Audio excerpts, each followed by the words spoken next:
ইসকনের নেতা চিন্ময় কৃষ্ণ দাসকে গ্রেফতারের ঘটনায় ভারত-বাংলাদেশ সম্পর্কের উত্তেজনা বেড়েছে।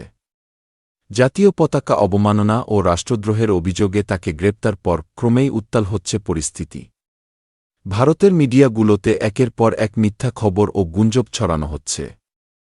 ফলে প্রশ্ন উঠছে, ইসকন আসলে কি আর কি তাদের কার্যক্রম?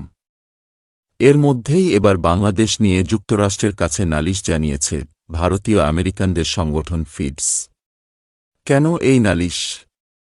৫ আগস্ট শেখ হাসিনা সরকারের পতনের পর থেকে ঢাকা ও নয়াদিল্লির সম্পর্কে এক ধরনের টানাপোড়েন চলছে। এর মধ্যে যুক্তরাষ্ট্রের প্রেসিডেন্ট নির্বাচনে জয়ী ডোনাল্ড ট্রাম্প এবং বিদায়ী প্রেসিডেন্ট জো বাইডেনকে পৃথকভাবে চিঠি দিয়েছে ফিডস নামের একটি সংস্থা।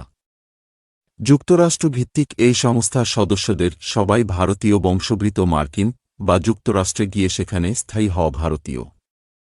ফিডসের প্রেসিডেন্ট খান্ডেরো কান্ড ট্রাম্প এবং বাইডেনকে চিঠি দিয়েছেন বলে জানা গেছে। ট্রাম্পকে প্রদান করা চিঠিতে বলা হয়, বাংলাদেশ একটি মৌলবাদী ইসলামিক রাষ্ট্রে পরিণত হচ্ছে, সেখানে গণতন্ত্র ফিরিয়ে আনা এবং ধর্মীয় সংখ্যালঘুদের রক্ষা করতে যুক্তরাষ্ট্রের পররাষ্ট্র মন্ত্রণালয় এবং জাতিসংঘের তৎপর হওয়া এখন জরুরি। প্রেসিডেন্ট বাইডেনের পাশাপাশি যুক্তরাষ্ট্রের পরবর্তী প্রেসিডেন্ট ডোনাল্ড ট্রাম্প এবং তার নেতৃত্বাধীন প্রশাসনিক টিমের প্রতি অনুরোধ জানানো হয়েছে যে তারা যেন বাংলাদেশের শান্তি ফিরিয়ে আনে এবং ধর্মীয় সংখ্যালঘুদের রক্ষা করাকে অগ্রাধিকার দেয়।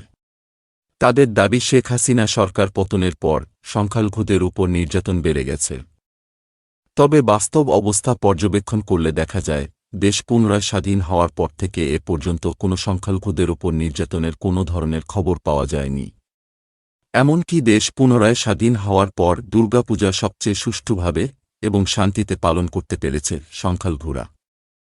ফিডসের দেওয়া এমন বিভ্রান্তিকর এবং বানোয়াট চিঠির বিপরীতে বাংলাদেশে পররাষ্ট্র মন্ত্রণালয় থেকেও সত্য খবর জানিয়ে চিঠি দেওয়ার খবর জানা গিয়েছে। তবে ফিডসের দেওয়া এমন বিভ্রান্তিকর চিঠির বিপরীতে কোনো রেসপন্স করেনি আমেরিকা।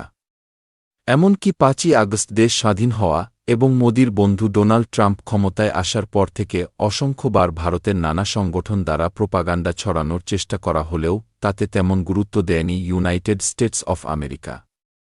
প্রিয় ভিউয়ার্স, ভারতের এমন মিথ্যা বানোয়াট প্রোপাগান্ডা নিয়ে আপনার মতামত কি? আপনারা কি মনে করেন, আসলেই কি ভারত এরকম প্রোপাগান্ডা ছড়িয়ে আমেরিকাকে কনভিন্স করে পুনরায় হাসিনাকে বাংলাদেশের প্রধানমন্ত্রী করতে পারবে? আপনার মতামতটি কমেন্ট করে জানাতে ভুলবেন না।